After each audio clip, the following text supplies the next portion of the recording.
Hey everybody, this is Ryan McClanahan with historythroughcards.com. I hope you're all doing very well today. In this video, I want to tell you about Frank Nagy, one of our hobby pioneers. And Frank Nagy was born in 1931 and he passed away in 1994.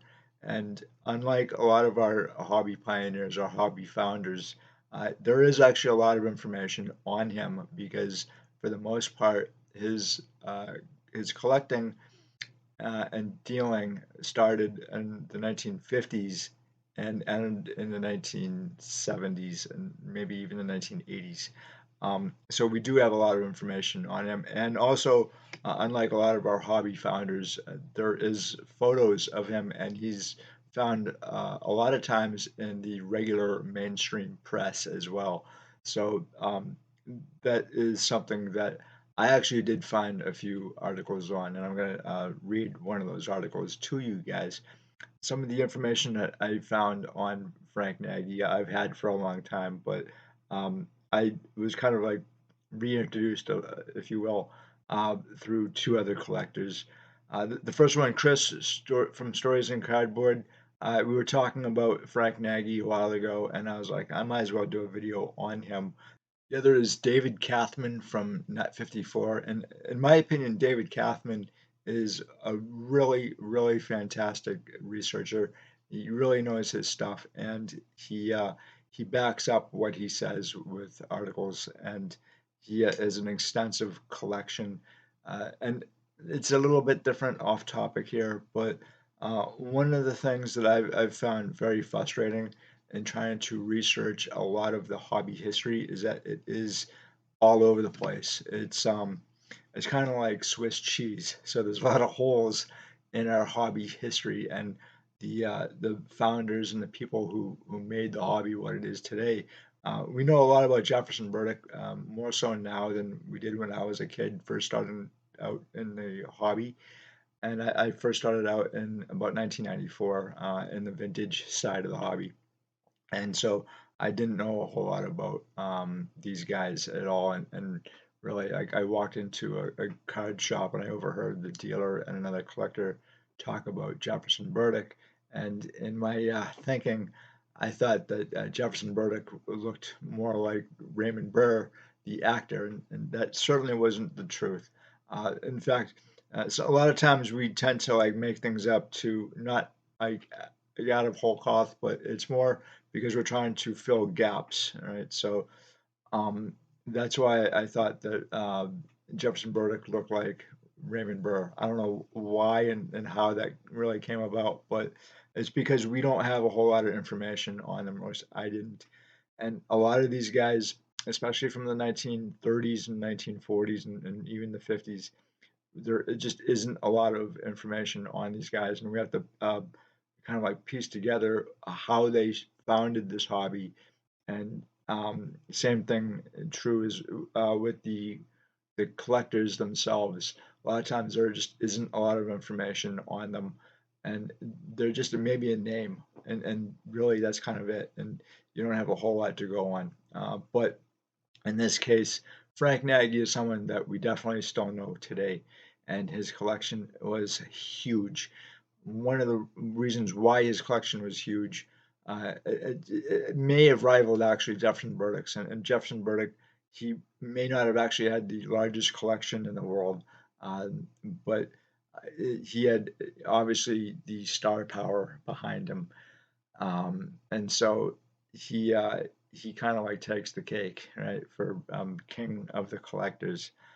But Frank Nagy actually has probably a rival collection through Walt Corson, and I've written an article about Walt Corson. And Walt Corson is he's a very interesting collector himself, and he is kind of like a hobby pioneer. He did write a lot of articles, and some of the stuff he wrote was really kind of, well, it's kind of disturbing in a way, Walt Corson, that is, because he said he was a minor league ball player and he had two tryouts with the Yankees. During my investigation into that, I contacted the Baseball Hall of Fame, and they pretty much said, yeah, he's lying his ass off basically is what they said. And I documented this, and you would think that someone with a 350 plus batting average in 1934 or 1926, when he said both times that he was with the Yankees tryout. First off, there's a list of everybody who was tried out for the Yankees in 1926 and 1934, and he's not on that list. So that's your first inkling, at least mine, was that something was off. And then secondly, he didn't win any batting title with the Arizona League in 1926 or whenever he said he did. And then he definitely was not a participant in the Yankees organization at any time. So that was my first thought of Walt Corson was not a good one, and it's still really kind of muddled because again he's associated with Frank Nagy in a lot of ways, and I kind of had to wonder, like, well, you had a series of hobby pioneers. Buck Barker, for instance, he uh, he would have known Walt Corson's background, at least I think, and same with Lionel Carter, because those guys were deep into baseball history and knew players, and you know, it just probably wouldn't have escaped those two guys that Walt Corson was not telling the truth, and he wrote an article saying that he did all this stuff and he was a scout for the Indians, and so that my problem was is that he was lying, pretty much. And but the funny thing is that he did contribute to the hobby in a lot of ways, especially with his writing. But does it overshadow the fact that uh, he just he was not telling the truth? I don't know. I guess that's up to every single individual, right? So if you can get past that fact, me personally, I'm 50-50. I don't really know exactly where I stand on that. But getting back to Frank Nagy here, um, Walt Corson knew he was dying of cancer in about 1956 or 57 or so, and I could be off on the date here or there, but he needed someone to unload his cards for him, and he had such a massive collection that this really was very difficult for him to do, to try to find someone to to take his collection off his hands, because he didn't know how long he had to live. And so Frank Nagy, as you're going to see in these articles, Frank Nagy did that, and this story has really become a part of hobby lore at this point, and it's a really fascinating story. Um, his wife, I don't think, was very happy with this situation, and I don't know how that ended up in the Nagy household. But Frank Nagy also has another interesting distinction as well. He was an editor, I believe, of Sport Fan or one of the magazines. I always get them kind of confused at the time with Charles Brooks, and I think he took over for Charles Brooks. And I think it's Sport Hobbyist. I think that's what it is. There are so many magazines now at this point in the 1950s that are competing directly with Jefferson Burdick's Card Collector's Bulletin that it's really hard to kind of keep track of them. And a lot of these don't make it through the decade.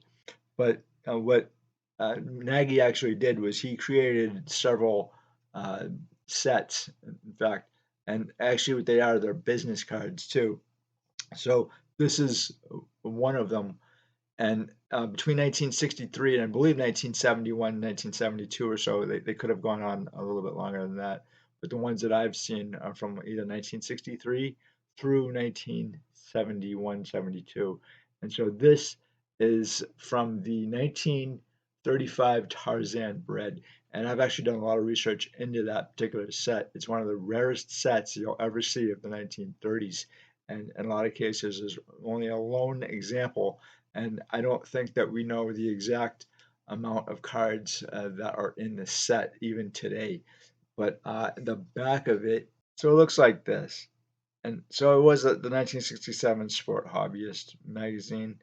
I'm not always correct in a lot of these things, so if you guys want to correct me, go ahead. It's not going to hurt my feelings. It's actually good that you're corrected in what you say, and make sure that your words are actually sound, right? So anyway, so he did have a lot of these cards. Actually, if you want to say they're cards, if you want to say they're business cards, whatever the case may be, you can grab these for about $20 now on eBay. I never see these at shows at all, and I think a lot of people may just kind of pass them by, thinking nothing of them or who they actually belong to at one point. And it's kind of interesting too that we actually do have several cards from other hobby pioneers.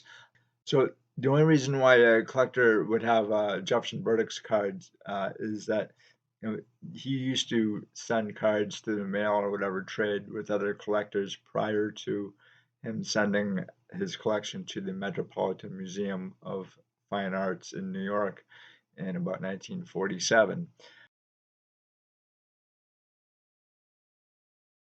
So there are his cards floating around. There's also Buck Barker's cards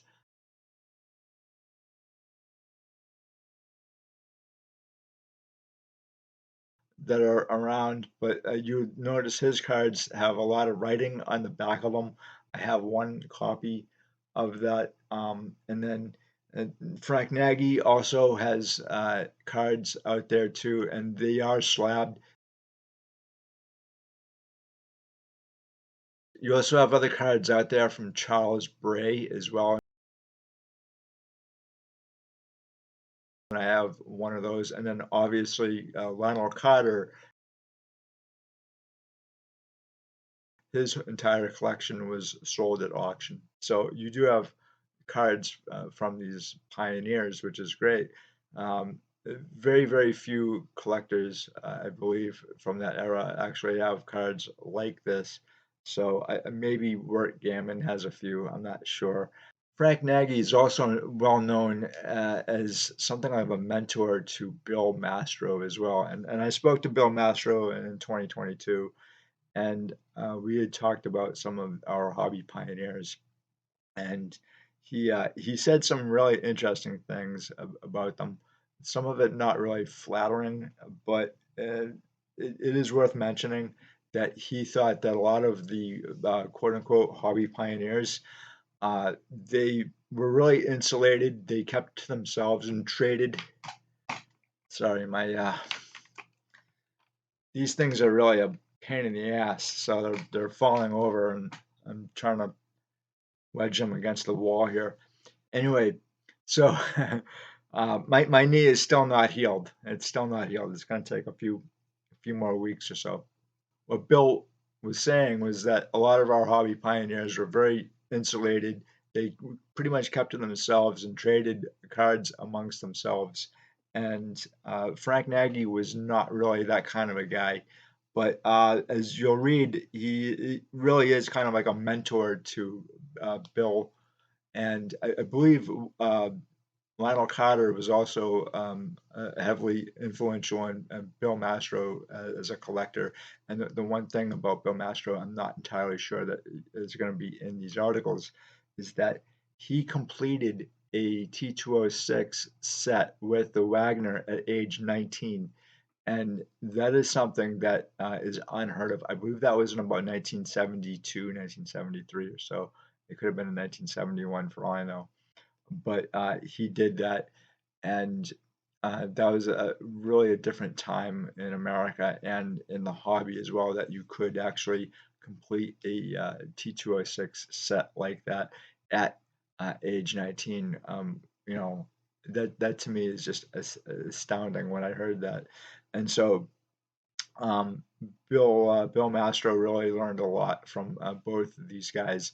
From Nagy, obviously he felt that Nagy was a really kind of like a father figure to him, especially when it came to like dealing in sports cards, and you know having somebody who is older try to teach you the ropes of how to purchase cards and sell cards if that's what he was doing. Um, I kind of tend to get the feeling that a lot of times Bill Mastro was really a very young guy, and he had a different way of collecting sports cards that a lot of these other hobby pioneers, guys who were collecting in the 19 maybe 20s, 30s, 40s, and 50s, they had a different way of collecting, and it wasn't really what Bill Mastro was all about. He saw things differently than a lot of these other guys, and that's true with the generations. So, like my generation sees things differently than say my father's generation. My father's generation sees things differently than say the greatest generation, my grandparents' generation. So every generation is going to see things differently. And just that's just the way it is, and that includes the hobby as well. And that's also what we're seeing today too. It's no different. It's just every generation has a way of going about things differently. They have their own cares, worries, fears, hopes than other generations. And I think maybe some of these hobby pioneers bridged that gap to other generations and tried to teach them the ropes. I know when I was first getting into vintage when I was 14 years old, I really didn't have really anybody to confide in or try to help me out until a little bit later on. And so I made a lot of mistakes, and that's actually a good thing. You want to make mistakes. You want to learn from those mistakes. The thing is, you don't want to make the same mistake twice, right? So if you know you're making a mistake or something like that, that's fine. Learn from it. Take notes. Really, take notes. I always tell you guys too that like when you go to shows, I view a card show as a interactive classroom. I always did, and I always go around to shows. I take photos. I take notes on what I'm seeing. I study the cards. I'm kind of like Mr. Professor, Mr. Nerd when it comes to this stuff. But the more you see, the better off you're going to be, right? And it's completely true. Some cards you're never going to see again. That's just the way it is. Some cards you'll see more and more as you go to more shows, and get to pick up on what cards have different flaws. Each card has a specific flaw to it or something unique to it, probably depending on where it is on the sheet or the way it was packed too. So I can only assume that this knowledge was passed on to Bill Mastro through either Lionel Carter or Frank Nagy, or maybe even another collector. But those two guys really helped out Bill Mastro in his early years. And Bill Mastro is really well known for having the Mastro auction house. I have a couple of his catalogs in the back here, and he also trimmed the Gretzky McNow Wagner that sold in 1991 for I believe 400 plus $1,000, and it led eventually to a prison sentence. Same with Doug Allen as well. Doug Allen actually received a larger prison sentence as well for other things, and so he has obviously been out of prison for quite some time. I found him to be a very interesting, very enlightening person, despite his proclivity. He served his time. He served his time, and so I'm past that. Do you forgive him? Like I do. I mean, he served his time, so I think that Bill Mastro is a wealth of information. So today, what I thought I would do is tell you guys a little bit about Frank Nagy. I found two articles that I think you guys are going to find really interesting. So here we go. This is from the Cincinnati Enquirer, November 11th, 1973. Frank Nagy, Cleanup Man in Card Lineup by Bill Anzer, Enquirer sports reporter. Frank Nagy is one of the tops in his league. He rates among the all-time sluggers in the world of baseball card collectors. Just about everyone knows Frank in the big leagues of this game, and when he stepped on the playing field of the baseball card collectors convention at Howard Johnson Motor Lodge in Sharonville Saturday, he was quickly singled out like Babe Ruth or Ty Cobb among his peers. Most of the card-carrying collectors brought their bubblegum card collections with them to put on display of the public to see and admire. Not Frank. He travels light. After all, you couldn't expect him to tote close to 1 million cards around with him to every convention. That's about how many he has, and many of his colleagues rate him as the third biggest collector in the world. The Detroit resident is one of the most sought after at the conventions just to hear him talk about his fabulous collection that fills the whole basement of his Grosse Isle, Michigan home. His colleagues attempt to buy, barter, or trade with Frank, but it is useless most of the time. I very seldom sell, says Nagy, whose bubblegum card selection of President Nixon's all-time all-star baseball team hangs in the White House. This is a damned expensive hobby, explains Frank, who began building his close to 1 million collection when he was a kid in knee pants. I remember trading a pair of skates for one card when I first began, he says. One of the most cherished possessions is an ancient Honus Wagner card, which he values about $1,500. Frank is like a cautious base runner. He plays the game safe. That's the reason he has the most valuable baseball cards locked up in his bank vault. He also has his house rigged with a fire and burglary alarm system to further ensure an errorless game of card collecting. What price does he place on his collection? Priceless, says Frank. Besides, why would I even want to sell a hobby that is such a pleasure? Nagy, no relation to the famous bowler of the same name, is so big in his game that he conducts his own mail auction 6 times a year. I have about 400 on my mail list, and I send out an auction catalog of what I have for sale, explained the 51-year-old Motor City collector. But I only sell duplicates of what I have. Frank came to town for the local convention with just one suitcase of things that he has on the market. Most of the collectors don't even bother to ask Frank to buy, explained one collector from New York. He has just about everything. Baseball card collecting isn't his only memorabilia madness.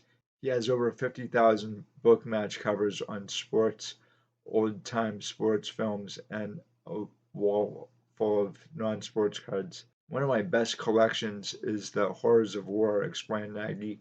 Commie character cards and Indian cards are also some of my favorites. Baseball and plain sports fans can find an interesting day just browsing through the thousands and thousands of items of baseball sport items of history today when the National Baseball Card Collectors Convention winds up at the Howard Johnson Motor Lodge. It's a sure hit. This is from Collector's Digest, December 21st, 2007. Mastro Mentor Nagy left a hobby legacy far beyond by Ben Soblik. Under the heading of It Takes One to Know One, it's hard to imagine a better source to talk about a hobby icon than Bill Mastro, CEO of the auction giant MastroNet, and something of a hobby institution in his own right. Mastro is almost without exception passionate and animated when he's talking about the hobby, but all of that gets amped up a good deal when the topic is Frank Nagy, arguably one of the most influential figures in hobby history. Nagy died on November 30th, 1994, and much of his lifelong accumulation of vintage cards and matchbooks has long since made its way into the hands of private collectors. But as in the case with virtually everyone who really loves cards and memorabilia, some stuff got held back by his widow, Louise. Mrs. Nagy died this past summer, and their son, Frank Jr., called Mastro shortly thereafter. Over the last decade, Mastro had auctioned a number of things for the family, and Nagy himself had sold a lot of material in the last couple of years leading up to his passing. The December Mastronet auction will feature some of those treasures, including a T206 white border near set and a T205 gold border, turkey red set, and other pre-war classics. But despite that kind of lineup, Master and mentor, get it? Insists that the story of the man himself is infinitely more compelling than the recitation of what he accumulated. It's so much more about him than it is about the cards, is the way Mastro put it in the introduction in the December auction catalog. He was my mentor. I knew him better than anybody else. We were best friends. I would spend summers at his house. I would stay weeks on end at his house, he continued. The only reason he went to the national conventions as long as he did was because I set it up for him. He was getting older and he didn't want to travel. He went to Parsippany, I believe that's 1984, and the Chicago one after that. He went to the earliest nationals. He would go to the conventions and buy big piles of stuff. And while the legendary stories seem to center around the cards, or more precisely, the incredible volume of cards, Mastro puts a more personal slant on the discussion. Nagy was really an innovative human being in our hobby. One of the really interesting things about Frank, and I remember him talking to me about it when I was young, he was one of the few hobby guys back in the late 1960s and early 1970s who really didn't mind the stuff becoming worth more money, Mastro said. And it wasn't because he wanted more money for himself, but he knew that for the expansion of the hobby, the stuff had to be worth something. According to Mastro, Nagy envisioned the hobby as becoming more respectable and a wider hobby than coin and stamps. He saw where the hobby came from, with guys with pocket protectors and their pants pulled up to their neck. Dude, I didn't read this first. I gotta read this, but okay, let's start this over again. According to Mastro, Nagy envisioned the hobby as becoming more respectable and a wider hobby than coins and stamps.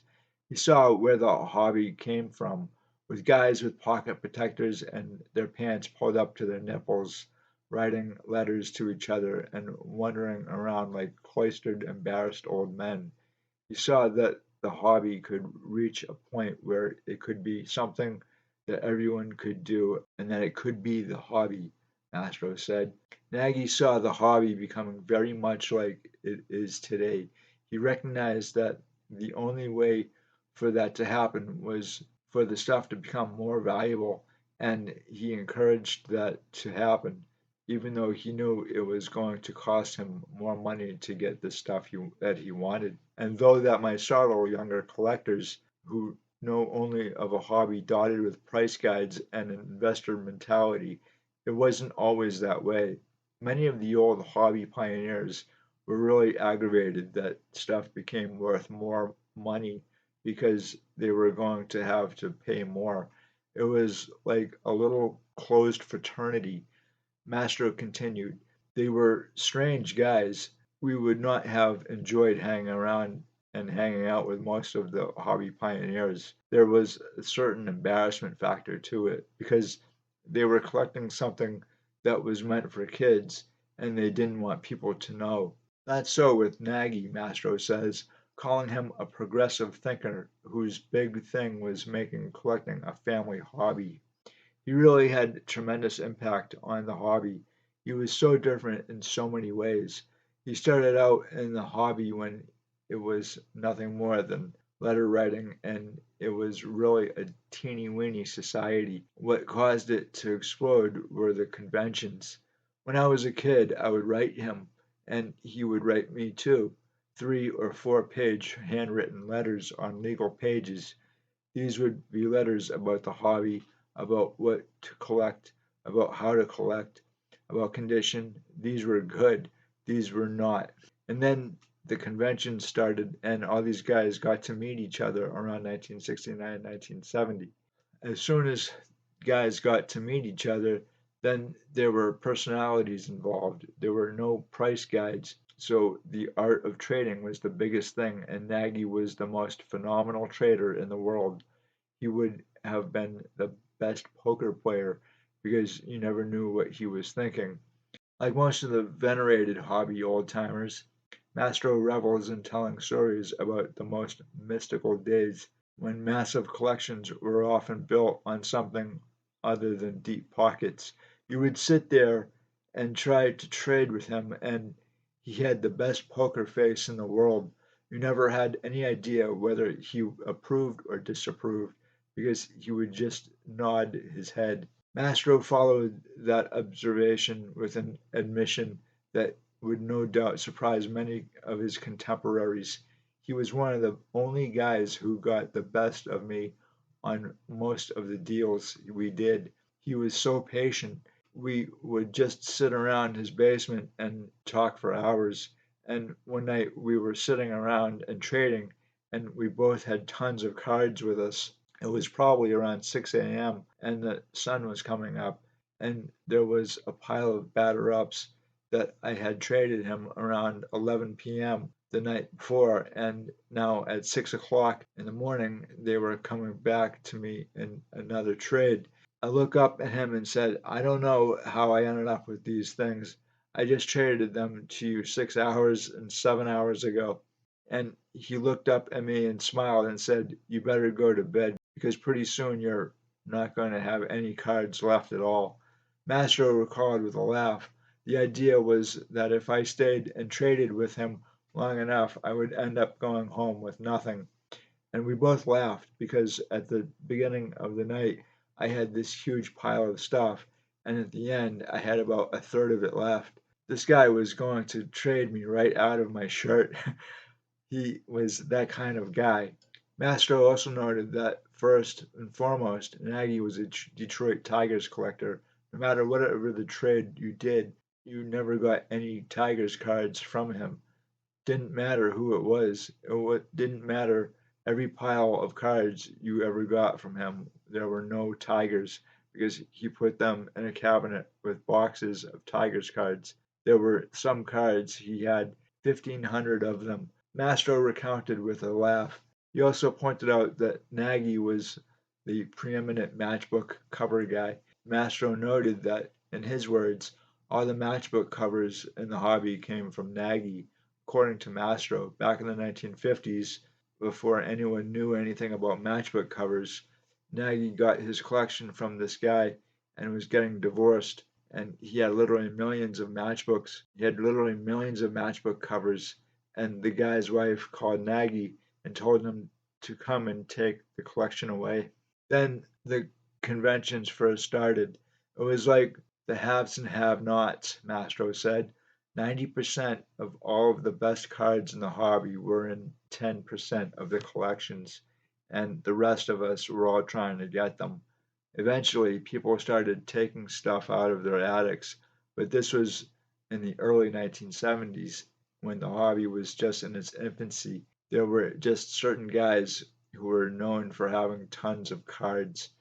There were a few guys who had so many cards that they just couldn't get rid of them fast enough, and most of them wanted to trade, he continued. So when the convention started, everybody and their grandmother wanted to go to Nagy's house, and his basement was filled with cards.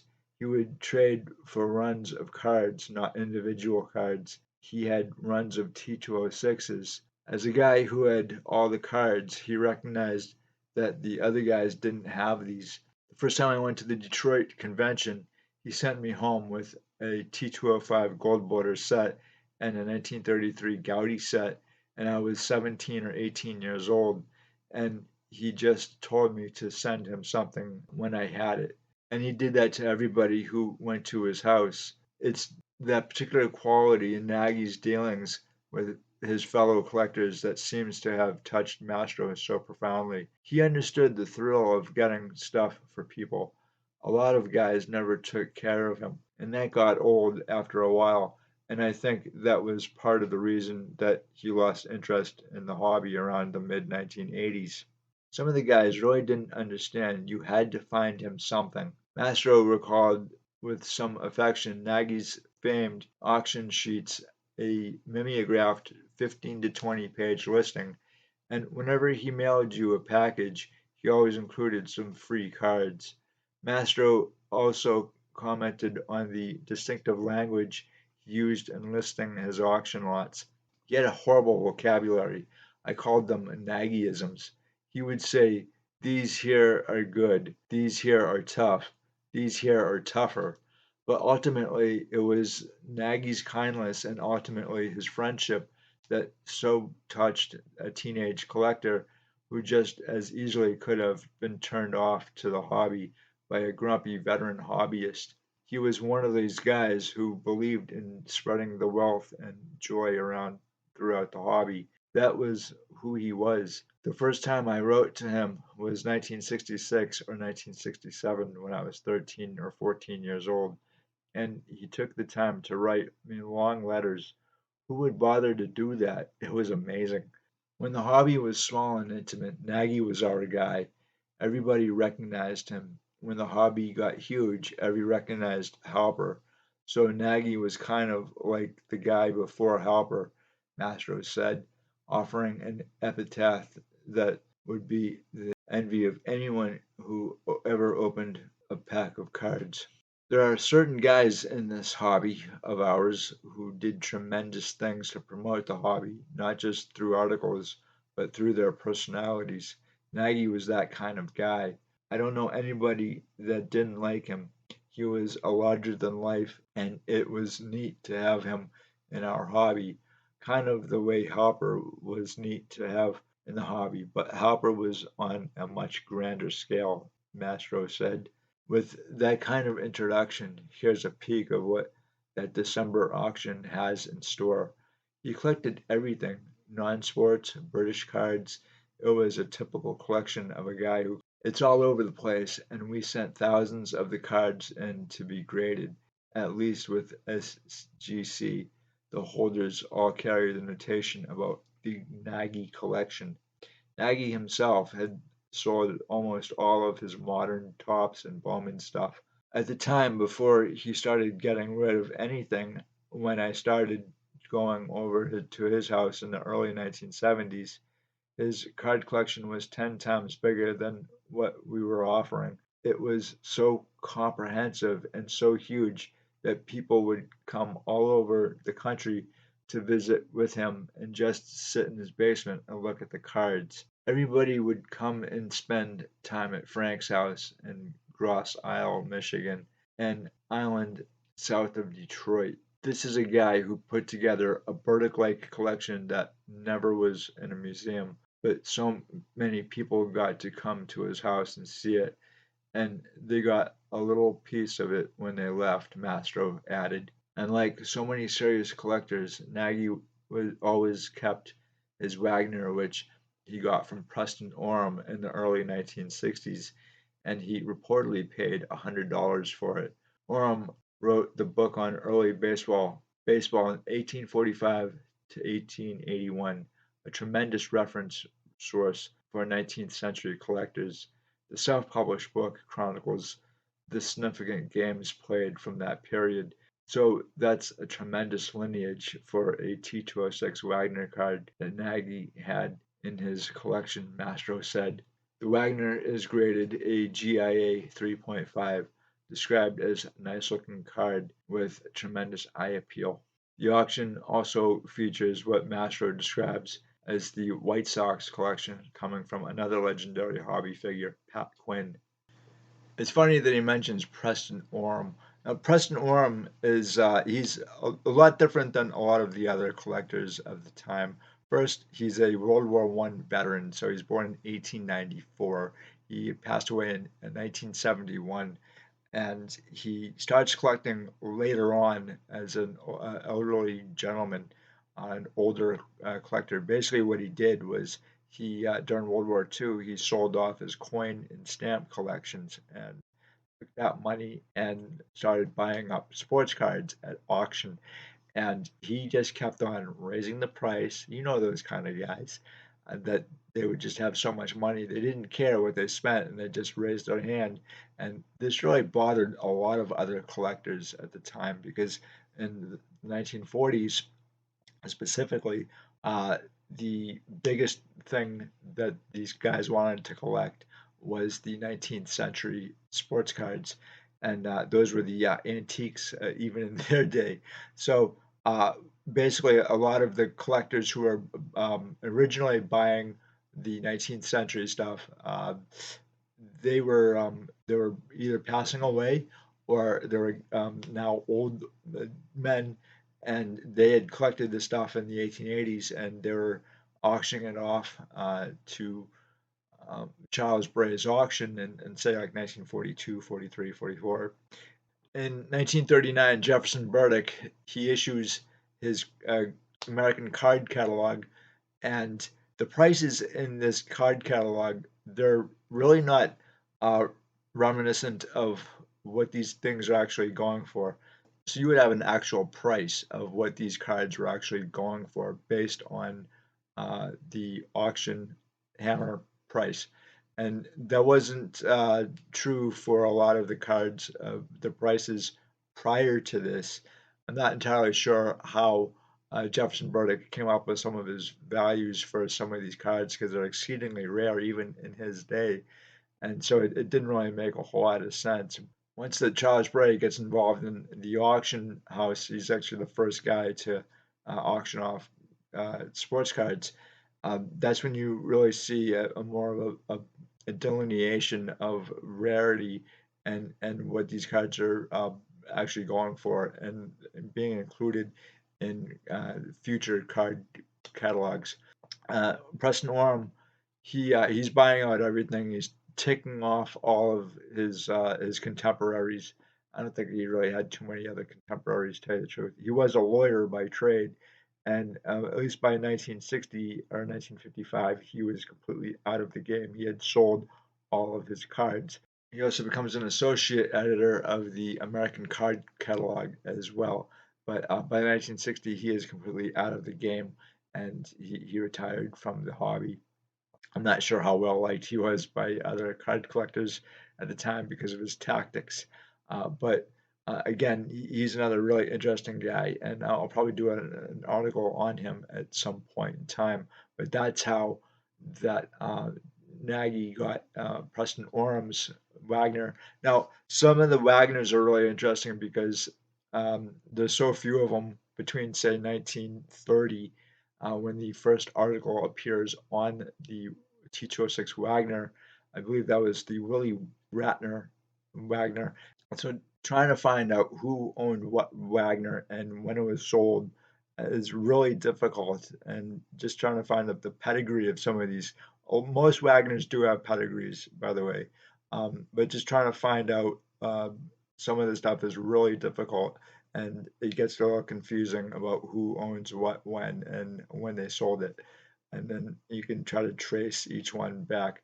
Like the earliest one that you can trace is the 1930 Willie Ratner Wagner, and that I don't know going to Wirt Gammon, but that goes back to 1930.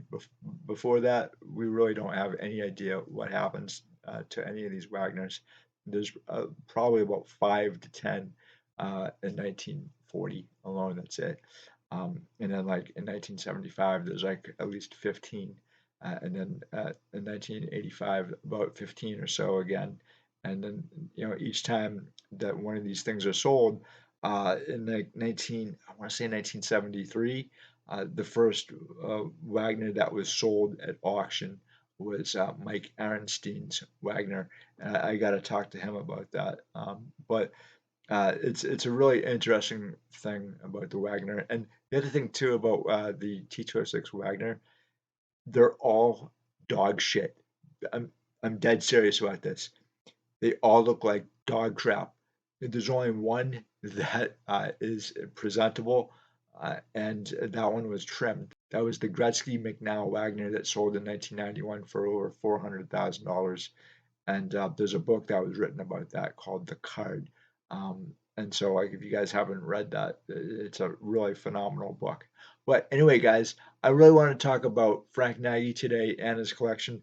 The thing that these articles didn't mention is how he got his collection, and for the most part, it was Walt Corson's collection, and that collection was so large that when he put it into his car, the springs on the car broke.